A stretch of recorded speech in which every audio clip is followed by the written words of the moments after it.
Hello, Sacred Spiritual Healer. Gonna do another collective reading for today. I did go to Huntington State Park and I did a whole reading, although I had so many interruptions, had to keep stopping. The computer then lost those recordings, and it was just one thing after another, so I think only about 2 seconds were saved regarding that reading. But first, I'm going to do something a little different. I'm pulling 2 cards from this and reading the meaning from the actual book. This is the Brian Froud book, and these are really very mystical, very powerful cards. I'm sure you've seen them in other readings or on other YouTube channels. So let me set this here for a second. Spirit, give us the 2 cards that you would like for the energy for today to be read to the collective. 2 cards to be read for the collective. Thank you. The Lady of the Harvest. How appropriate, right? Because it's almost November. Looks like she's got a lot of rotten fruit around her, though. She's kind of tired of doing all the gardening, tired of all that. She's been hard at work, and all she's surrounded by is negativity and rotten fruit. People making jokes. She listens to her higher self, and the fairies are there to help her. But just as many that are gossip. Oops, a lot of gossipers there. We're not reading everything because that'll take me forever in the book, so let's just take this one.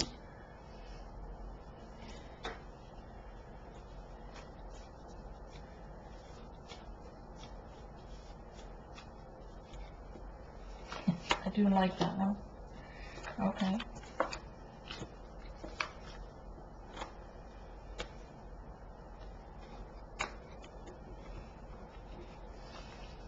Alright, we'll see how many of these we get done.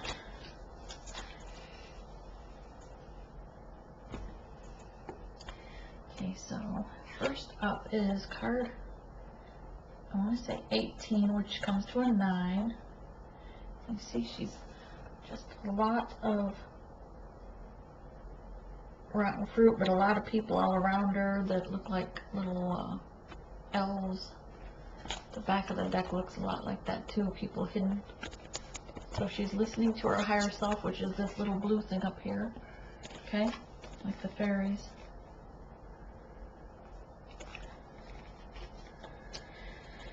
Alright, so 18.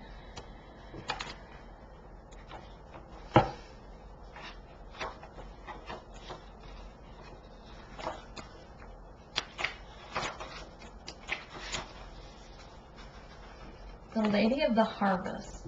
Alright.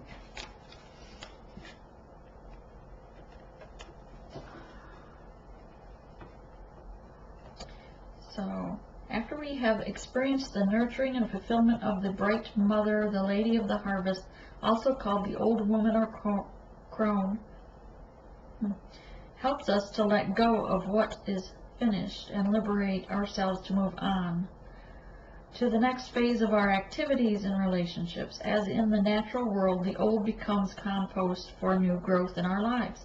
The Lady helps us to adapt to change and release that which is old, that which is no longer needed. Often we associate the Lady of the Harvest with loss, regret, and grief, and often we are right to do so. The basic phases of grief are shock, denial, anger, guilt, emotional storm, acceptance, regaining of purpose, regaining of the perspective, the beginning of healing, and the deepening of our capacity for love. The Lady of the Harvest understands grief and is patient and kind as we go through the sometimes painful process of letting go. We may well need to be patient and kind with ourselves as well as others. We should note here that the grieving process is the same for little losses as it is for large loss. only one time scale, and the intensity of the emotions vary, but they vary enormously. We might go through all of the grieving stages for a small loss in a few minutes, while it may take years for a greater loss. On the other side of this letting go business, there are many things that make us higher, lighter, happier when we release them. Old traumas, tasks, or stages in our lives that we are glad to have finished. Unhappy relationships or feeling that cause us pain and inhibit our growth. Sometimes we simply comfortably finish with one aspect of our life and move on to the next, happily anticipating one such release. These releases are cause for celebration, and the old woman joyfully celebrates with us. In this card, we see both the patient acceptance of loss and the joyful celebration of liberation. When we celebrate and liberate something in ourselves or in the world, we grow to be more like the Lady of the Harvest, developing her capacities within us. Okay, it is time to accept change, to move on to the next phase of power, strength in the present and future. This comes from releasing the past. This is a time of liberation, and we might as well cooperate with it. It will happen whether we want it to or not. Yeah, otherwise you get a tower. Just saying. I'm going to set this down a minute. Let's see. Alright, release and liberation may be painful or joyful depending on the circumstances. Cry if you need to, be joyful if appropriate. But in either case, trust the process. Acknowledge what you feel and prepare to move on. So this kind of still reminds me, though, of the harvest field, which is why it's called the Harvest Lady, right? Or Lady of the Harvest. But it's like when you plant a huge garden and it's time to harvest it, and then everything that's left is kind of dead and old, so you have to plow it all in. Even though you had all your rows nice and neat, you got to take the plow through it for the next season.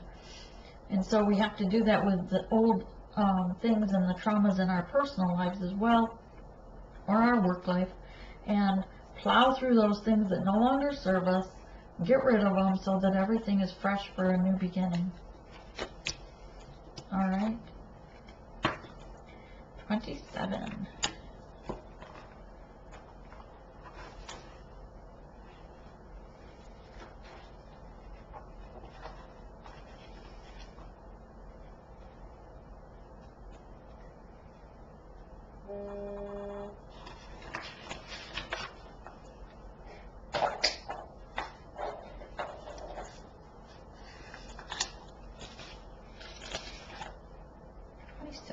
That's Alchemist. This is a guide, like the guide and guardians. Okay, so she's a guide or guardian. All right.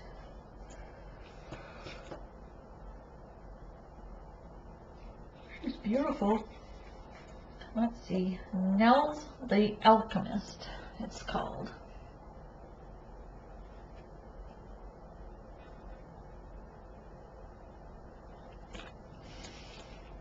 Okay. Now the Alchemist, inner transformation, which goes along right after this. Perfect timing, right? Alright, in fairy and sometimes our world, irrevocable change. In fairy, sometimes in our world, alchemy is the study and practice of this transformation. The soul from the lead of primitive condition, reactions to the gold of spiritual and practical attainment. Say that 3 times fast. This is the mistress of the alchemical arts, and she also understands that daily life is a spiritual exercise. She recognizes that transformation may take place from the inside out or from the outside in. When things are struck or stuck and movement has become impossible, Nels firmly waves her rowan wand, and things happen in ourselves and in the world. Sometimes things just cannot move without readjustment, perhaps even radical realignment. We may feel that we should be able to bring our plans to fruition, but we may be aiming at the impossible, or at least at the very inappropriate. Part of the impossibility or inappropriateness may be a result of our own attitudes, our own beliefs, behaviors, and a part of it may be circumstances in the world, things that go beyond us, things beyond our control. Often this inner transformation is required in order to achieve what we wish for in the outer world, just as conversely changes in the outer world often elicit inner transformation. Personal inner change is the truest transformation of all, and in the long run, it is the only change that really matters. Nels points out a path we can follow. Jonathan observes, but she does not lead us by the hand along it, okay? Although she might have us a nudge if we seem to need it. It's written a little bit like poetry, like not complete sentences. When an Oracle group member was looking at Nels and giggling fairy voice, she said, if you concentrate very hard, you can get to the bottom of the problem. You think? When Nels turns up in your reading, get ready for things to happen inwardly and outwardly. The stuck becomes unstuck. The blocked begins to move. You may have to run to keep up with the speed of which the situation around you is moving. You may also be surprised by the directions things and you are taking. You may find your plans, even your desires and dreams, changing as the transformation process takes place. It may not have been in your plans, but later on you will look back and say, wow, it wasn't what I expected, but it was just what I needed. Yeah, remember, Source, even though they move things around, they know they do it for your highest good. So bad things that happen to us don't happen to us, they happen for us, to change us, to help us grow, okay?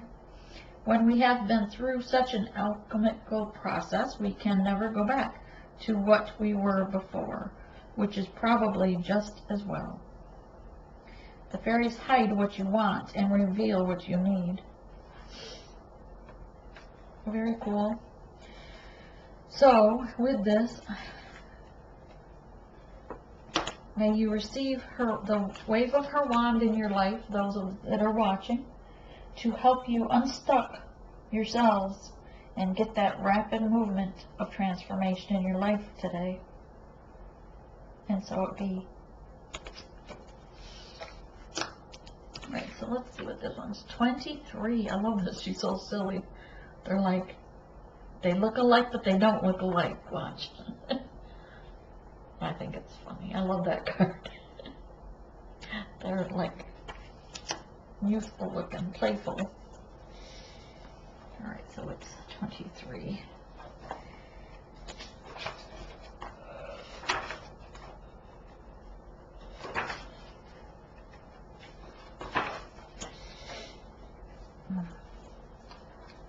And I wasn't stuffy until I started these. How weird. So this is the green woman. Okay? This one. This kind of reminds me of the green tree, but this is the green woman. And it goes well with the oak man. I like him too. These two are bad. These are evil. Like, these are little jokesters. But these are good. Let's put the good and the not so good. Alright, so wilderness, natural magic, expectant gratitude, untangled creativity. That's the green woman. The green woman dances naked in the moonlight and in the sunlight and the shadows as well. She doesn't care what you think of her. She knows of her own worth. Amen. She must be a high priest. From her experience of life, she is the feminine, vital vegetative force that enables a root to crack, stone, the reed to bend in the wind, and the oak to stand against the storm. The graceful slow motion dance of the green woman shows us how to release the constraints of artificial rules and limitations and find our own true pattern of growth. Each of us, rooted or not, has an inborn pattern of our perfection to guide our growth. Earth Mother nurtures us. Sun Father energizes us. Storms batter us, and sometimes we must bend before them. Other life prey upon us on the one hand and nurtures us and supports us on the other hand. Within the framework of the real world, we seek our path to realizing our own potential and finding our own fulfillment. The green woman reminds us that where the ground is fertile, something will grow. It may be nettles or thistles or roses or carrots or sand, burrs or peaches, but it will be something because fertile earth never remains empty. She tells us to stay earthed, to attain to our own growth, our own grounding, keeping it fertile, aerated, and well-watered, and to pay attention to what grows there. It is up to us to root out what we don't want within ourselves and to nurture what we do want within ourselves. She also reminds us to count our blessings and deal with our difficulties. A tree grows where the seed falls, as do all of our rooted brothers and sisters. They teach us the importance of making the best of what comes to us. So if you get lemons, make the lemonade, it's saying. Showing patience and perseverance in adversity. When a plant, turning the page, is thirsty, it can only do limiting things to assuage its thirst, like slowly diving its roots deeper in search of water, but mostly it must wait for water to come to that plant. Although we have legs and can often take action to get what we want, or at least try to, there are some things beyond our reach. These are the things we can learn from the green witch, the green woman. For example, waiting patiently and with expectant gratitude. So be thankful when you get something that's, out of reach. Yet at the same time, she counsels us to take that risk, to let new and unfamiliar wild seeds grow, see what they may become, watch them closely. Some of them may be miracles waiting to happen in our lives. As we develop our own free and untrammeled creativity, the green woman grows within each of us. That was a long one. So, it's about nurturing yourself after, so this is the fall, we brought in, we dug up, we plowed up the old harvested plants, right? And this is about us being ready for that new transformation that took place between, when we planted the seed, between the time we harvested and planted the seed. This one is the plowing of the field to let that new beginning in. And this is like the planting of the seed and watch it grow. And make sure you don't put the onions in with the lettuce or the something. Alright, so 47. What is amazing to me is we shuffled these out and Spirit just has them going right in line in how we should be working within ourselves to ascend, to grow, and to heal from within.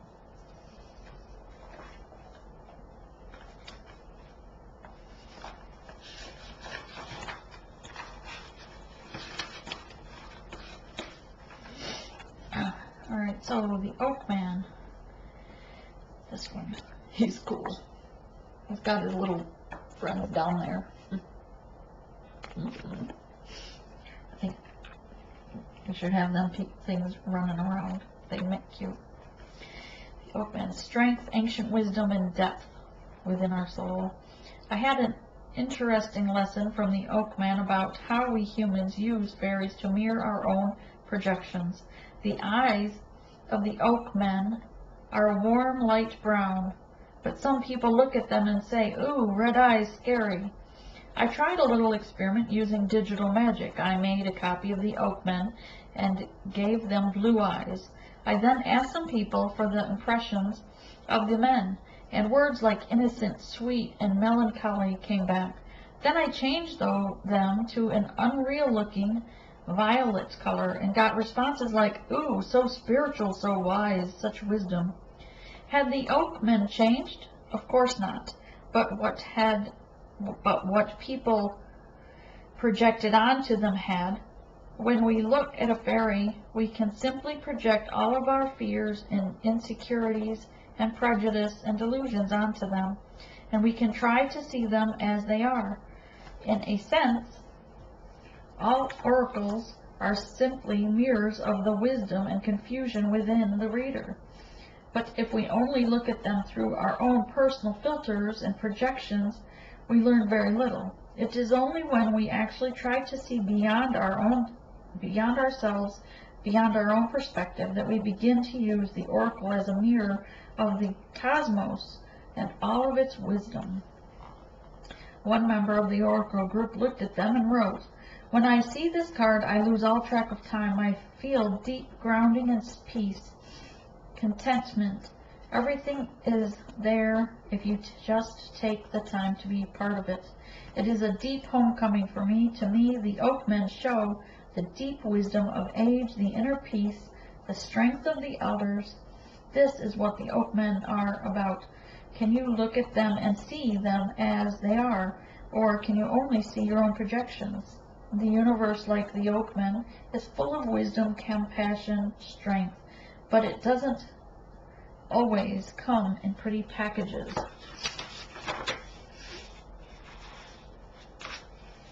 Fairies speak to us in many, many ways, and we perceive their intent with our ears, our eyes, and our hearts, and our laughter as well. Cool. So, yeah, and here I guess he has these yellow eyes, so he might, to some people, look scary. I think I like him. Just the way he is.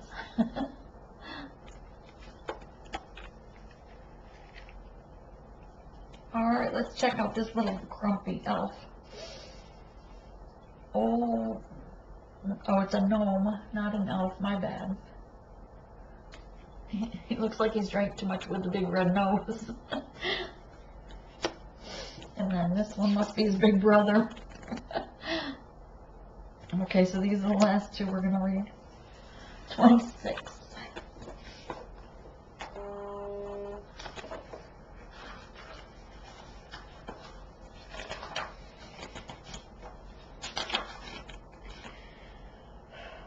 Oh, that's gnome.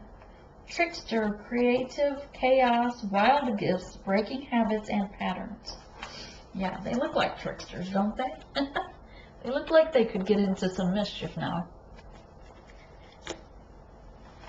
Alright, so this is the trickster who exists in every world.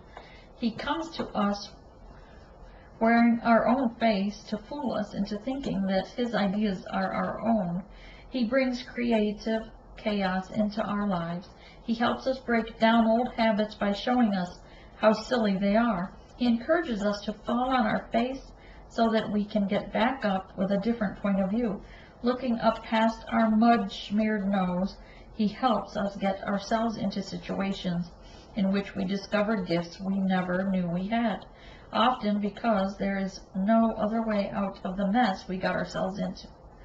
So yeah, this is like the trickster that, you know, when you feel like you have an angel on one side and a little devil on the other side, and they're both saying, "Do it, do it, do it." Oh no! Trickster is the little devil saying, "Do it, do it, do it." I think I have a few of those. As Brian Frog mentions, that gnome is unreliable and sometimes encourages drunkenness. This is true. He certainly doesn't always do as we expect.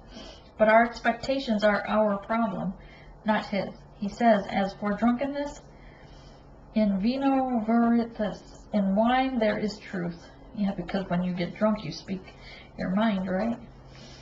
When we let down our mental sensors and filters, we sometimes come up with discoveries about who we really are and what we really want that we hadn't let ourselves know. When he appears, it is breakthrough time, and all too often the first step in a breakthrough feels just like breaking down. There are better ways of doing this than getting drunk or going through a psychotic breakdown. But the better way takes skill, and he has to work with what he has, us just as we are. So he's got to work with us just as we are. So you have to develop the skill to be in your truth, to know yourself, who you truly are in those bad temptations, to be able to turn them away.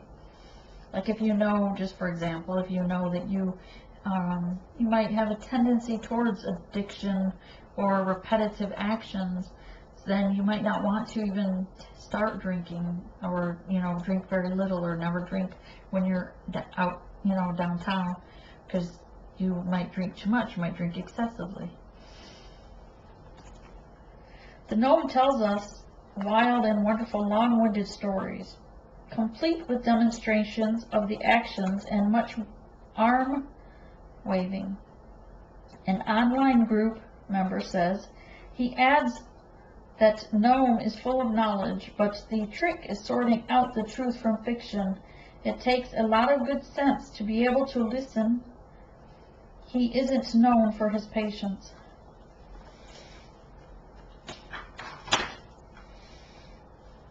If that gnome breaks a vase, the piece will fall into patterns of great significance and meaning. But it is up to us to read and understand that pattern. He is the potentially constructive force of chaos. That gnome is also the keeper of our wild talents, the one we may not even know that we have. When he appears, it is often to call attention to our latent gifts that we hide or are hidden in a nutshell, which is where he claims to belong. His job is to help us get lost from our the ruts, so that we will explore wonderful, exciting, and strange new paths. He is a good friend of a raven, the philosopher trickster, and coyote is one of his many disguises. He is so smart that he sometimes outsmarts himself. Can you laugh at yourself sometimes, and let that laughter carry you into new insights and new ways of being? Then that gnome within you is waving his fairy wand gleefully.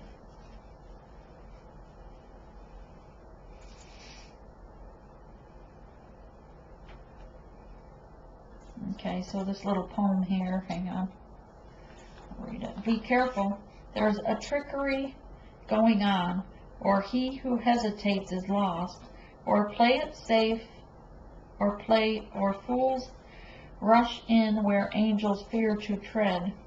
But this isn't necessarily a bad thing, because sometimes fools accomplish things that angels thought impossible, or complete honesty may not be the best policy, but lying is definitely not the best policy, or discretion is the better part of valor. Okay. 61. This guy's got green eyes, and they almost look cross-eyed. So what do you think he is? I think he's another trickster. Let's see, 61.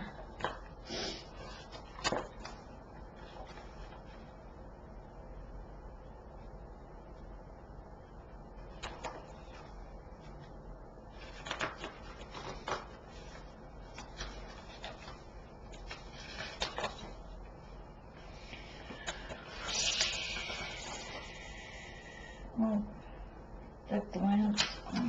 I like him. Okay. So, imaginary fears, unreal hazards, and realistic caution. So, he's like the illusion. When we say something is an illusion, that's him.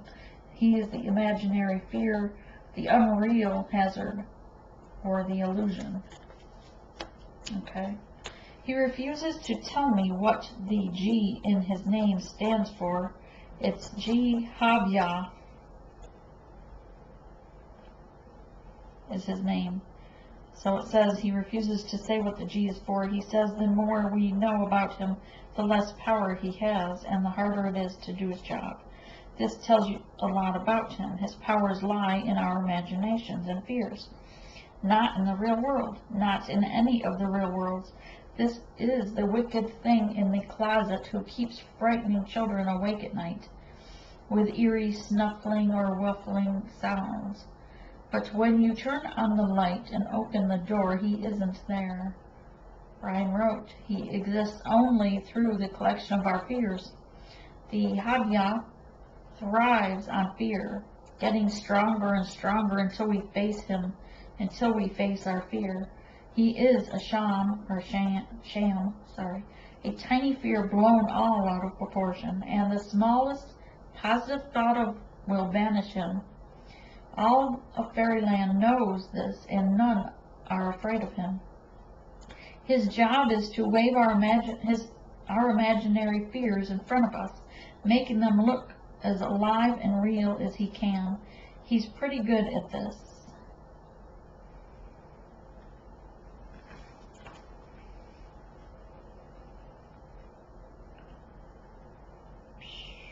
Okay, the challenge he offers us is to see that certain fears of ours are imaginary and to distinguish them from things we actually need to be cautious about. In this way, he tries to teach us to look past the fear and see real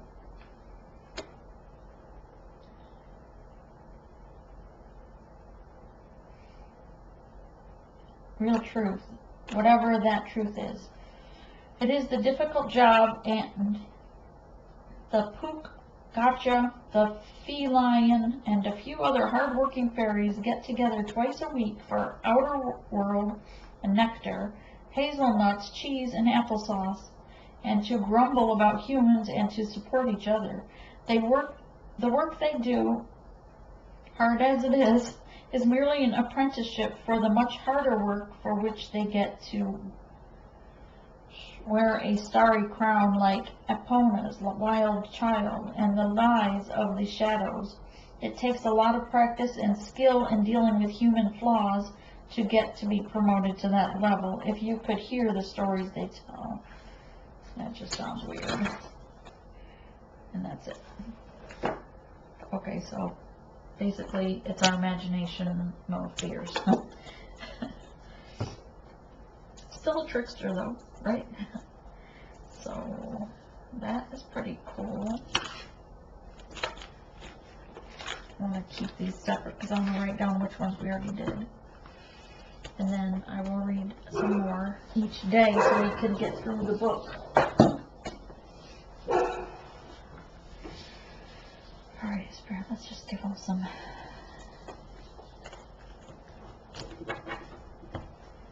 Okay, we're just a short reading for today. For the rest of the evening, how's their love life going through the night and tomorrow until we read again? For 24 hours for the collective of their love life. Spirit, how's love life for the next 24 hours?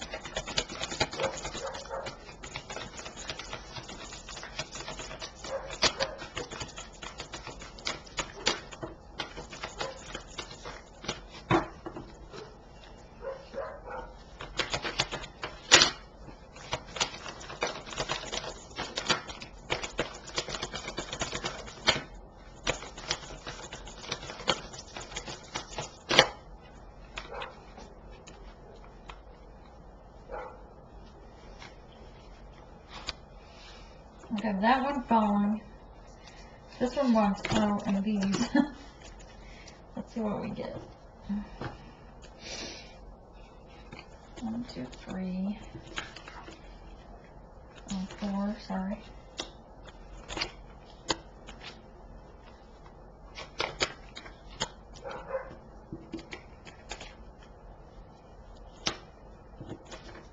the strength supposed to be upright? Is the Nine of Wands upright? Okay. Okay, so for the next 24 hours,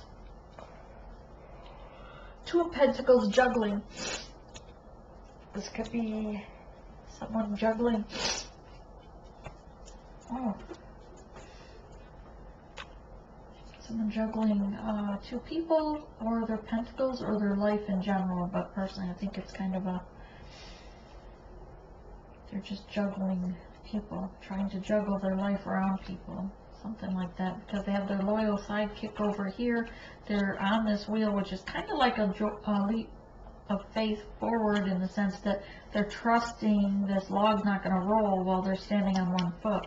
So in a sense, they're having trust, having faith in the situation, but yet they're juggling two of the same. So like two women, two jobs, something like that, with their loyal sidekick making a third. In other words, a third party situation. They're going to miss the ship. They're going to miss the boat. The ship that wants to come in. Their destiny that their back is turned to. If they don't turn around, they're going to miss what's there. Their yin and yang is in their forehead, so they're listening to their higher self, their intuition, but they're kind of ignoring it because they're too busy juggling and entertaining others. So before, they were feeling stuck. They put themselves in the Nine of Wands situation with the cockroaches all around them. And then they realized that they had to take themselves out of it, so they're no longer in that position. That's why it's in reverse. They have found strength within. Alright, something came forth to fruition, and they became strong. Regardless to the snakes that are here around them, there's some snakes in the water. There's snakes in front of this lion right here. So be careful at your place of work or around you. There are some snakes in the grass. You are being strong. You've got your accolades on, this like wreath around your neck of ribbon with like, it almost looks like holly or something, and pointing to the divine, to the sky, having faith in spirit, listening to the divine, and to your spirit guides. Ready to cut out things that no longer serve you. This is kind of like, come on, I dare you. That look on her face is, she's in her truth, and she's pretty much standing in her power as a page of swords, saying, come on, come at me with lies, I dare you. Come at me with lies, I dare you. She's got that smirk on her face. It's getting late. Oh, it's only 6 o'clock. Chariot wants to move forward. You are with the spirit guides are pushing it, almost pushing it forward. They're pulling it, they're pushing it, they're doing whatever they can to get you to move, because now is the time. Your heart is, the heart chakra is open, it's ready to give birth to a new beginning in this relationship. Because that looks like an egg ready to crack open inside of that lotus. Alright, and the Empress does birth the new beginnings, right? She is strong in her power. She holds the key to his heart. She's in her, she understands the science of the alchemical symbol there, of the science of the journey. She's holding on to his heart with her crown, and the pillars around her are upright with a slight rainbow behind her. And his promise, there's treasures at the end of that rainbow for the divine feminine and divine masculine once they come in union. And this is the Queen of Pentacles. Queen of Pentacles, very loyal, listens to her higher self, concentrates on her chakras. Her heart chakra is wide open.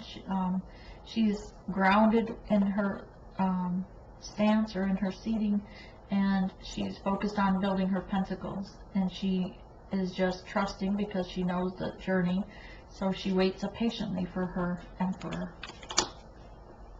Or her hierophant, whatever the case be. Okay. Sorry. Oh boy.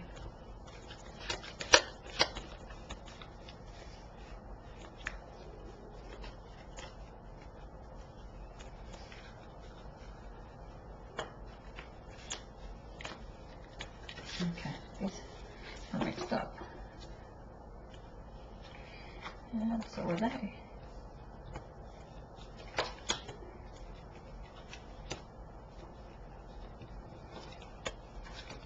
That was weird.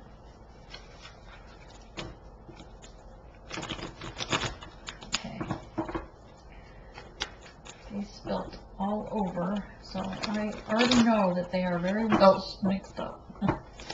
Alright, Spirit, clarify this 2 of Pentacles for the collective of this wave for the 24 hours, please. From now until tomorrow at this time, until we do our next reading tomorrow. Give them something to see for their journey, what they need to work on, what they need to release, to call in, what inner child do they have to work on. Clarifying the 2 of Pentacles. Clarify 2 of Pentacles. Thank you. Thank you. Finish the shuffle.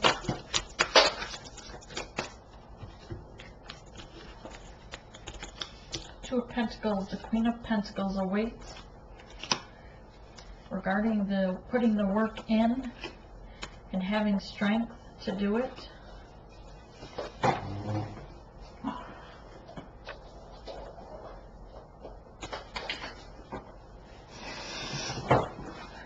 Which gave her the strength to not be in the 9 of Swords wand. She took her 2 swords and made her decision, and you see these 2, she's got 2 of Swords, had to make a decision, but it's not blinding. Her eyes are open, and she's made the decision because these swords are not crossed. And she's in her, I have the hiccup, sorry. She's in her truth. So she took herself out of that 9 of Wands position on the other side of that gate and is moving forward. Because she went into hermit stage, he or she went into hermit stage and did the study, did that contemplation to find more strength regarding that 10 of Cups, regarding that happy ending. And she's willing to have that happy ending with herself if things aren't moving forward.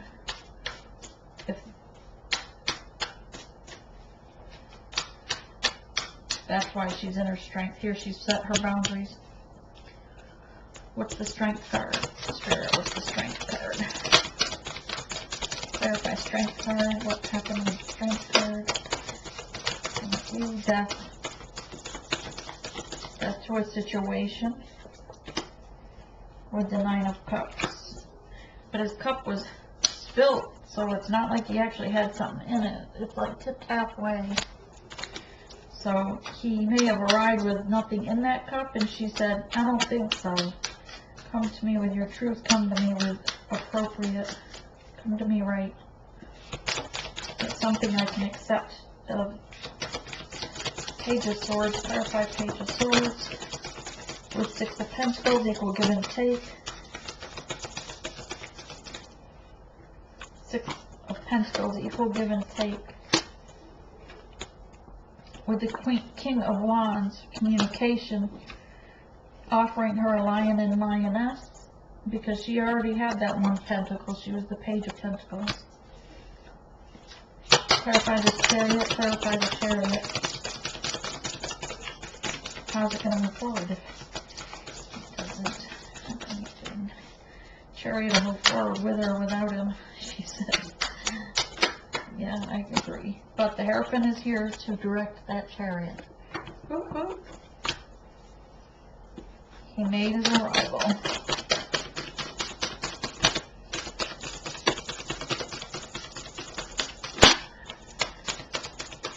With 3-party situation. So he showed up on the Chariot with his 3-party situation.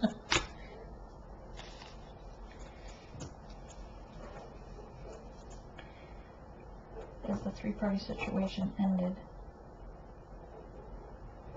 Is this a celebration card?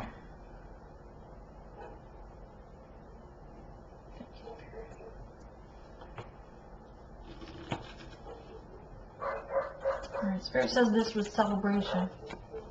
So correcting. So the Hierophant's here for celebration. Perhaps because she accepted that pentacle. Clarify Three of Cups. Clarify Three of Cups. What's the celebration?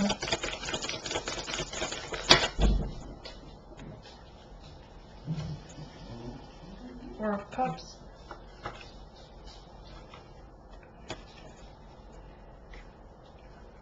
Clarify Three of Cups. Clarify Three of Cups. Clarify Three of Cups. I have a peeker. No.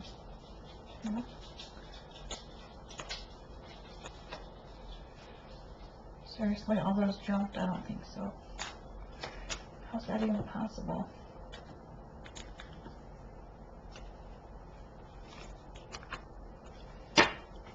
Alright.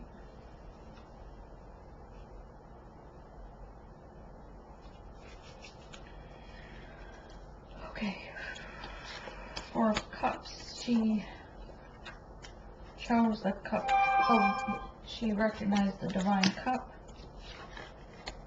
Regarding the Four of Pentacles, he come in and he wants that Four of Wands with her, that stable foundation. Seven of Cups, he knew she had choices, but that she chose the right one. She chose the divine. Put an end to the sleepless nights. Five of Cups, she was going to walk away, but she kept the two cups there. He knows that she's the star, and he wanted to take that leap forward to her for a new beginning with the Queen of Cups, and put an end to the heartbreak, put an end to the Eight of Swords. So Judgment came in to make sure that what they were manifesting took place regarding this situation. So a lot of change. What was that second card there? That fast movement. The fields were plowed, remember? And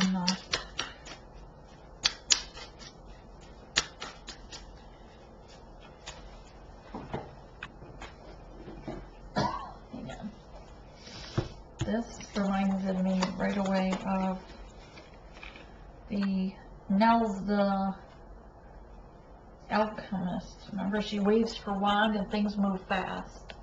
That's what happened here. That's why they tied in together. Something's going to happen like magic, like the wave of the wand. Empress. Clarify the Empress. Clarify the Empress if you even have any cards left.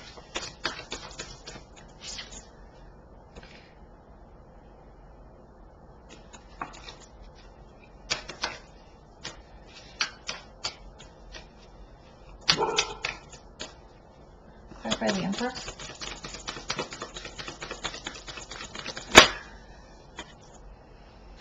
The King of Pentacles with the Empress. We already have the Hierophant though. Clarify the Queen of Pentacles. So we have the King and Queen of Pentacles, the Hierophant. Thought we had the Empress. Yeah.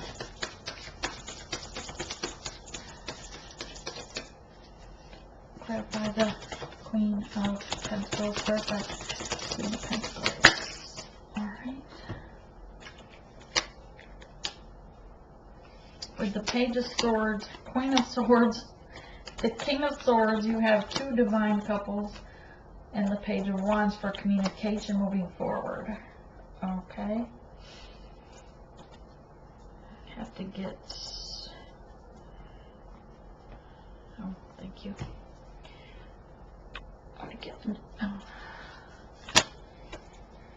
The Apostle to the Apostles, I am the bridge between heaven and earth, and I am fully human and fully divine. She's got an egg in her hand as well. Remember, the chariot looked like it had an egg in it.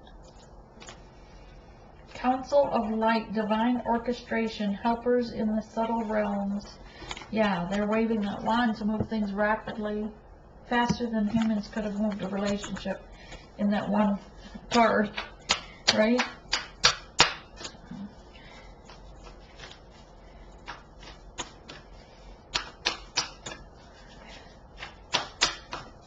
Alright, this one will be the last one. The Great Gathering.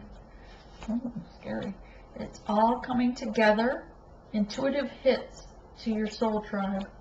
How cool is that? It's all coming together for union. All right. Thank you for your patience for today. If you need a private reading, I know Mercury retrograde's kicking some butt here, so feel free to email me at sacredspiritualhealer@gmail.com. Also, if you would like to book some sessions for the inner child healing, that email as well. Have a blessed evening.